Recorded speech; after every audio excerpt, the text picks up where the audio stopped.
নমস্কার, আমি ঝুমা শাস্ত্রী চলে এসেছি আরেকটি নতুন ভিডিও নিয়ে। ভিডিওগুলি ভালো লাগলে অবশ্যই সাবস্ক্রাইব, লাইক, শেয়ার, কমেন্ট করবেন। ভিডিও শুরু করার আগে গণপতি বাপ্পা এবং দেবাদিদেব মহাদেবকে প্রণাম জানিয়ে, গুরুদের প্রণাম জানিয়ে শুরু করছি।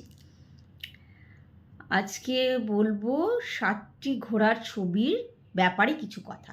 আমরা এরকম ছবি কিন্তু কোনো বলতে পারেন শপেও দেখি, বাড়িতেও দেখি, বা কারোর চেম্বারে, সব জায়গায় কিন্তু আমরা এটা ভীষণ কমন হয়ে গেছে, তাই না? এই ছবিটা আমরা সব সময় সব জায়গায় দেখছি।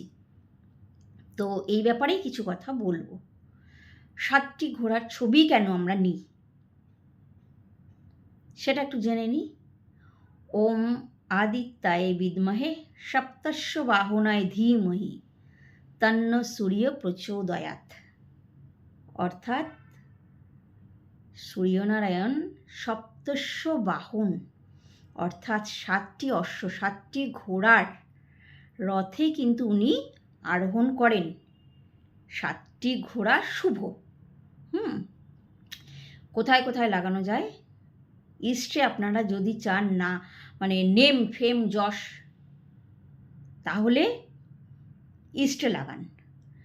হ্যাঁ, আর যদি চাকরি সংক্রান্ত প্রমোশন, চাকরি রিলেটেড কোনো সমস্যা হলে নর্থে লাগান। আর কারোর মতে সাউথে যদি কোনো গৃহকলেশ থাকে কিংবা ঘরে কোনো নেগেটিভ এনার্জি থাকে, সেটাও সাউথে কিছুদিনের জন্য লাগিয়ে পরে এটা হাটিয়ে দেওয়া যায়।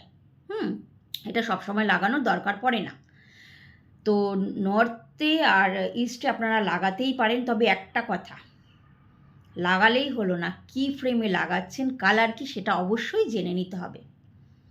নর্থে যদি লাগান, আমি বলবো হোয়াইট কিংবা ব্লু ফ্রেম হোক, বা পেছনে যে ব্যাকগ্রাউন্ডটা দরকার।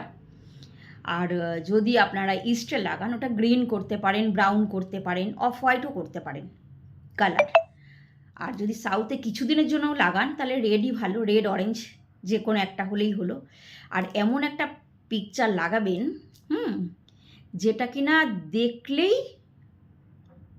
মনোরম পিকচার, অর্থাৎ মনকেই হরণ করবে, খুব সুন্দর, দেখলেই এক কথাই মনে হবে বাহ খুব সুন্দর ছবিটা। এরকম একটা ছবি চুজ করুন এবং লাগিয়ে দিন, এবং যার যেটা সমস্যা আছে সেই অনুযায়ী সমস্যা থেকে বেরিয়ে আসুন। সুস্থ থাকুন, ভালো থাকুন। নমস্কার।